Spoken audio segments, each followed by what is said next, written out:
Hello, my name is Rantnav. I recently interviewed a former staff member of Izune Studio who worked on Chronexia and the 8 Seals. He doesn't want his name to be known, but I have personally confirmed that he did in fact work on the project. This interview has been cut down due to some audio issues which rendered some parts of the interview unusable, but if you do have any unanswered questions, then his YouTube channel and DeviantArt is linked in the description if you'd like to ask him some questions or check out his other work. Let me know if you like this kind of content coming from my channel. Anyway, here's the interview. So, what was your role on Chronexia and the 8 Seals? Alright, my role on Chronexia and the 8 Seals was pretty much, it started out as in-betweening. Like, they would draw the first frame for me and I'll take it from there for like 3 scenes. And then after I was moved to coloring, my role was constantly shifting back and forth between the 3. How long did you work at Izune Studio? Well, I worked there for like 5 months. So you left about just before episode 1 aired, wasn't it? Yeah, just like a week or 2. So how did you feel about the project and how it was managed? To be honest, the project was all over the place. It was a bad deal to begin with. It was hardly any of us to be at the start. And we were expected to drop this in 1 month. You could say it was like a handful of us, like 7 of us at first. Then that number dropped to like 5. That's just rough estimation, but that's just how it became. And then for a big project like this, as everyone said in the reviews, it was too ambitious. They tried their best to make this like an official anime and stuff, but at what cost? And that's just the thing that everyone needs to see, what cost. Okay. Also, 7,500 wasn't enough to pay people for this amount of work and that we had to be doing. So you're saying it wasn't enough? Yeah, it definitely wasn't enough. Would you like to say how much you was paid, or? Me, I was paid $150 for the 5 months of work. And how long did you say you worked on it for? Maximum 18 hours. I'd go from 11 a.m. to 6 a.m., sometimes 8 a.m. Take us a rest and back on the grind at 11 a.m. So how involved was Misty Chronexia during the entire production of episode 1? During the entire production, he wasn't involved. He had his say and stuff, but it just that only a few people in the studio got to speak to him. We needed to hear his opinion and a lot of stuff. As people may have seen before on the Twitch stream, that I colored the bird black, and then Misty wanted them blue and red.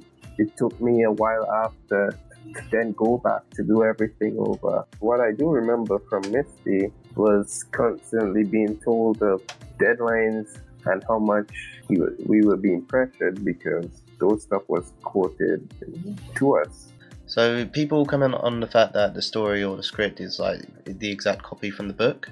Were the writers or anything able to make liberties with the script, or were you just tied down to the dialogue that had already been sort of written? Well, in terms of writer, the animation studio, we didn't have no control over that. As Misty said before, you guys handle what's on your end, which is visuals. He would handle what's on his. Music, voice acting, script, everything. So we would take the script, turn it into storyboards, and just work with it, whatever the script was. So we didn't have the flexibility to do much. We had to take whatever we were given and work with that. Misty mentions that Izune Studio had a lot of staff turnover. Like, how often were people leaving? You said like you started off with about 8 people and it went down to 5 pretty soon after, but did it stay at 5 or were they replaced quite quickly? It stayed for a while, a really long while, until new members come in. We had an amazing background artist. We had few animators that was up to mark, few not so good ones, but they were placed on roles like in-betweens and stuff like that. What can you say about the new employees? You say they were pretty good then, so the sort of talent that you were hiring were top quality?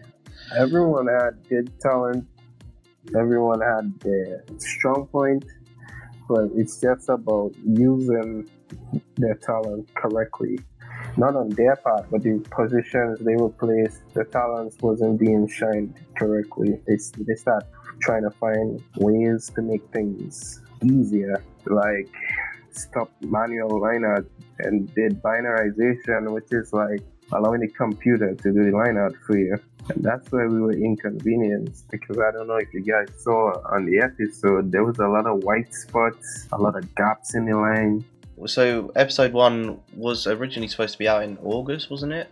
And then it got delayed into November and released at the end of November. What can you say about what caused those delays?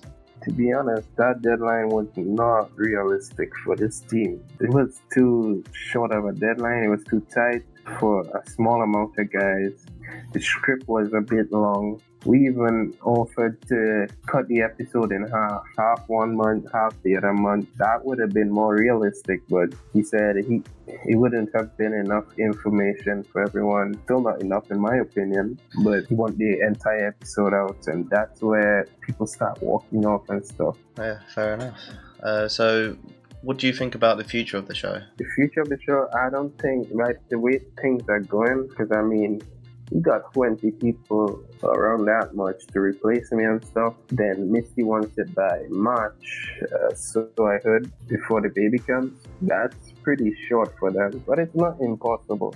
So is there anything else you would like to add? You noted here that there was no contract, so nothing was signed. Yeah. It was all just, was it cash in hand? I asked about contracts, and he was like, we don't do those. As a studio, it is important for you to have contracts. That's not right to do business like that. Was there times that someone would have got paid for a month's work and then walked out and kept the money?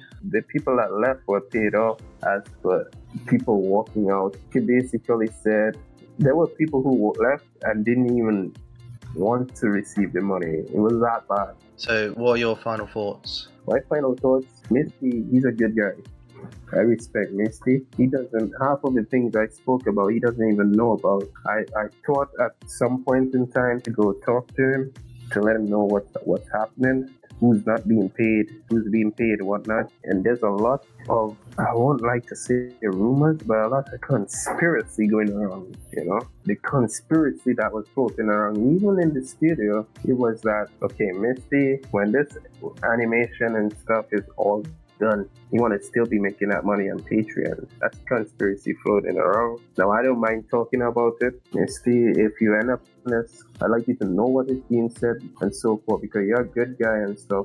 But there's a lot of questions like that floating around, even in the studio. It was brought up. Well, thanks for doing this. It was really insightful, actually. Yep. No problem.